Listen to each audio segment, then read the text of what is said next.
Ist das die schönste Stadt der Türkei oder nur eine weitere Touri-Falle? Das ist Safranbolu, UNESCO-Weltkulturerbe und Museumsstadt. Denn hier gibt es die am besten erhaltenen osmanischen Fachwerkhäuser in der Türkei. Für viele gilt sie deshalb auch als die schönste Stadt des Landes. Doch stimmt das wirklich oder ist das hier alles nur Show für die Touristen?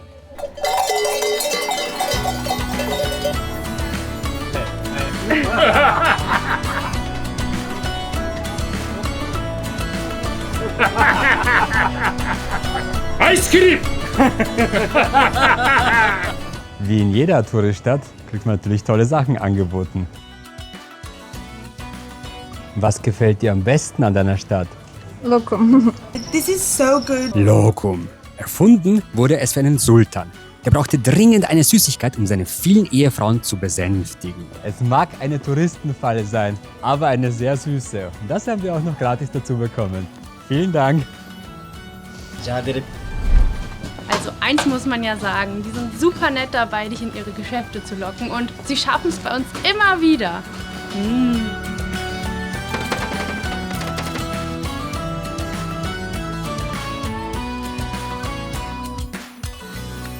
Also wir tappen ja wirklich in jede süße Falle hinein, oder?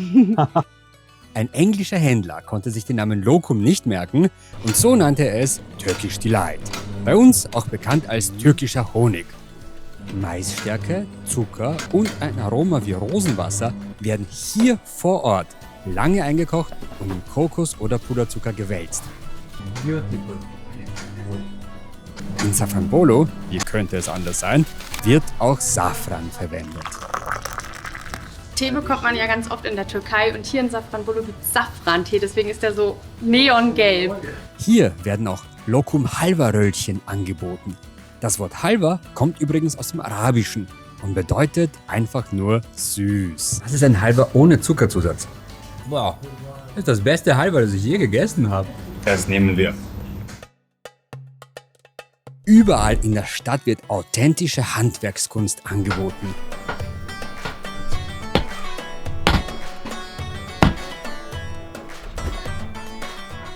Später dürfen wir sogar einem echten UNESCO-Welterbeschmied über die Schulter blicken.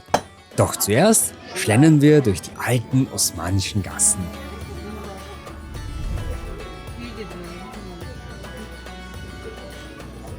Das ist eine Safranzwiebel und die liegt hier, weil Safranbolu nach Safran benannt ist. Safran ist das teuerste Gewürz der Welt, eine Kokosart und sieht so aus. Echter Safran wird mühevoll per Hand geerntet. 150.000 Blütenstangen braucht es für 1 Kilogramm. Kosten 10.000 Euro. Die Häuser hier sind durch eine besondere Fachwerkbauweise erdbebensicher und so gebaut, dass sie sich gegenseitig niemals die Aussicht versperren. Dieses kleine, charmante Städtchen wirkt auf uns, als hätte jemand die Zeit angehalten. Und wir, die Zeitreisenden, werden freundlich willkommen geheißen. Als wir auf dem Weg zum Kaffeemuseum in eines der vielen schönen Hotels reinblicken, gibt uns Seçkin, der Chef, eine kleine Führung. Und er lädt uns natürlich auf einen Kaffee ein. What's the best of Turkey? Türkiye'de Er erzählt, insanları was einem in der Türkei sofort auffällt, ist die Herzlichkeit der Menschen und ihre Gastfreundschaft. Wir mögen euch Touristen einfach. Safranbolu'da Safranbolu ist besonders, weil die ganze Stadt unter UNESCO-Schutz steht. Die historischen Häuser dürfen nicht verändert, nur renoviert werden.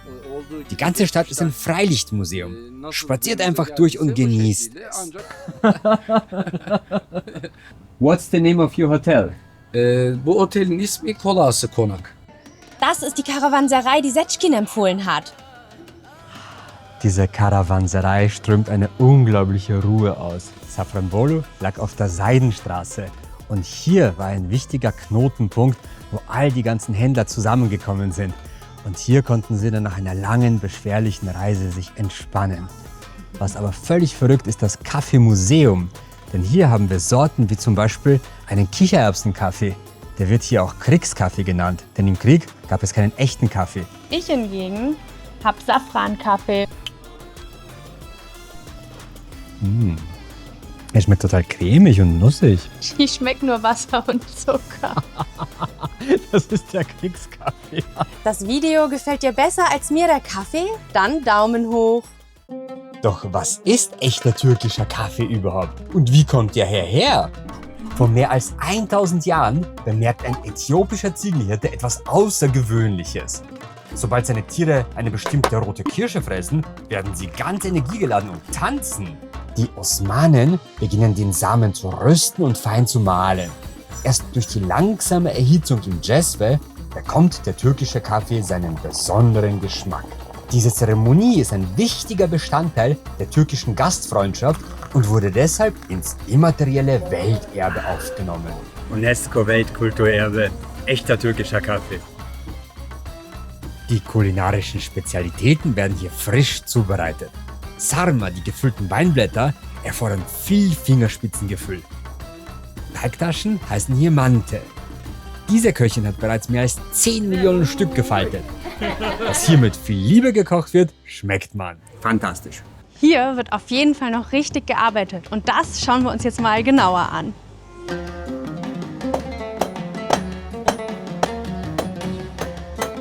Hüseyin Özdemir ist seit fast 50 Jahren Schmiedemeister.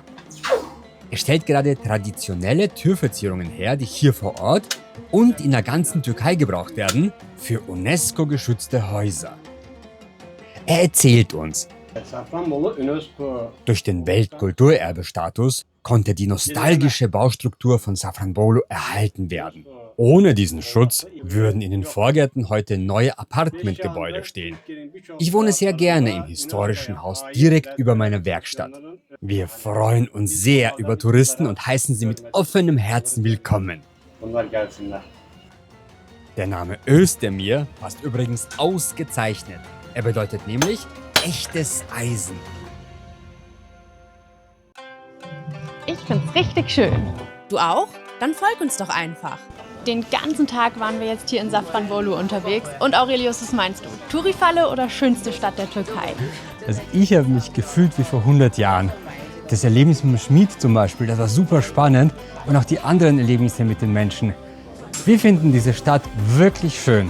Safranbolu ist absolut einen Besuch wert. Aber jetzt geht's für uns wieder in die Natur und das siehst du in unserem nächsten Video.